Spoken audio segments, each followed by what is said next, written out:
Welcome back to 100 Lies the God Culture Teaches About the Philippines. Today's lie concerned Timothy Jay Schwab's claim Dr. Jose Rizal thought the Philippines was the Garden of Eden. This claim shows up in his videos. Another viewer sent us this poem from Jose Rizal, My Last Farewell, written on the eve of his execution in 1896. We show it in its original form in Spanish as well as in English and Tagalog. Of course, we'll read it in English because that's all we really know. Farewell, my adored land, region of the sun caressed. Imagine that. There we go with the sun reference again.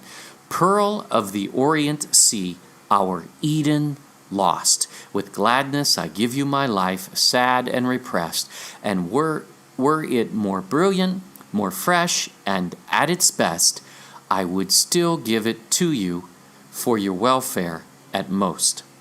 So not only is bdellium, pearl, found in the Philippines, and the most significant in size, but the land is even called the Pearl of the Orient. Sounds like Havila to me. Could it be? Of course it is. Our Eden lost. So Rizal knew that the Philippines was Ophir, which we covered before, according to his writings, and he also knew it was the Garden of Eden. Yeah, this could be a reference that anyone could make to any country, their Eden, blah, blah, blah, blah. Yeah, that's possible. However, we think this actually could be very telling because this man knew something. And by the way, who lost Eden, though? Actually, Adam did. Fascinating.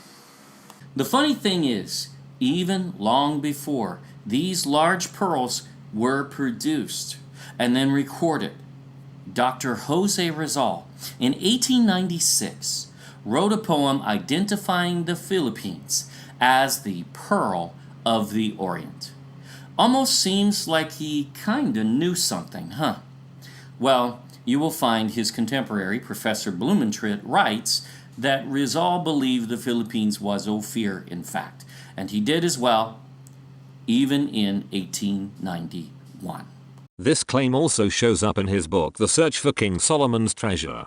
Did Dr. Jose Rizal know more about the Philippines than we are told? On the eve of his execution, he wrote this poem in which he referred to the Philippines as the region of the sun, which is important in identifying the land of Chrysophor, Pearl of the Orient Sea, which is crucial in revealing the land of ancient Havila next to the Garden of Eden and our Eden lost, as if he knew this was in fact the long-lost location of the Garden of Eden. Perhaps, one must wonder if Rizal had other writings which may have been smuggled out of his prison of exile, but no such speculation is needed to locate the Garden of Eden, which has actually been recorded since very ancient times and exact directions even. We will delve into this realm, though we were hesitant at first. Couldn't we really find the Garden of Eden in the Philippines?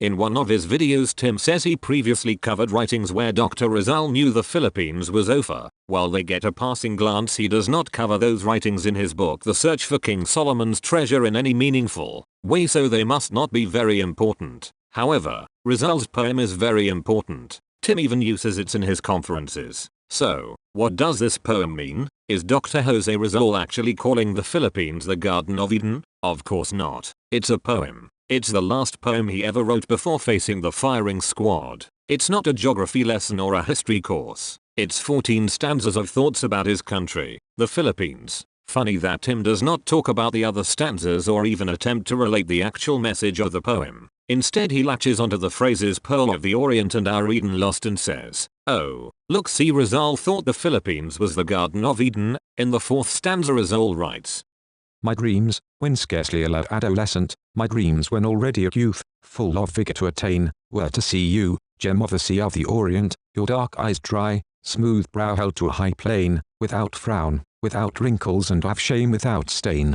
According to Tim, that would mean Rizal is not being poetic but is talking about the many precious gemstones that are to be found in the Philippines. Likewise, in the 13th stanza, Rizal writes, My idolized country, for whom I most gravely pine, dear Philippines, to my last goodbye, oh, hearken, there I leave all, my parents, loves of mine, I'll go where there are no slaves, tyrants or hangmen, where faith does not kill and where God alone does reign. Oh no, is the Philippines now an idol to be worshipped? If we follow Tim's literal approach, that is what we would have to say. Dr. Jose Rizal was not the first to call the Philippines Pearl of the Orient. Father Juan P. Delgado in his book Historia de Filipinas can claim that honor.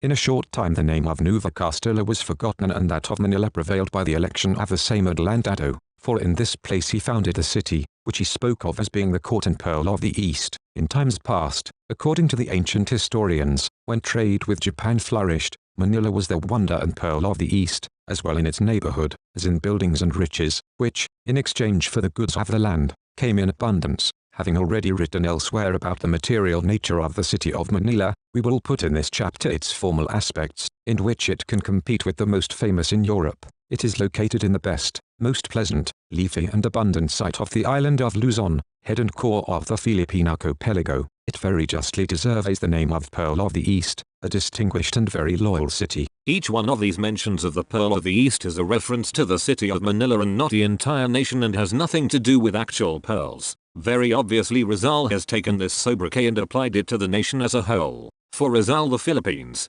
his homeland, is beautiful and precious above all else. In 1911 the Manila Merchants Association published a pamphlet titled The Philippines, Treasure House of the Tropics, Manila, Pearl of the Orient. Are they claiming the Philippines is Ophir and the Garden of Eden by calling Manila Pearl of the Orient? No, they are indicating the beauty of the city. The point is, Pearl of the Orient is a common name applied to the Philippines and has to do with the beauty of the nation and not its status as Ophir or the Garden of Eden. Tim's claim that Dr. Jose Rizal thought the Philippines was the Garden of Eden based on this poem is total nonsense and wrests it from its true meaning. It is simply one more lie about the Philippines being taught by Timothy Jay Schwab, who is the God culture.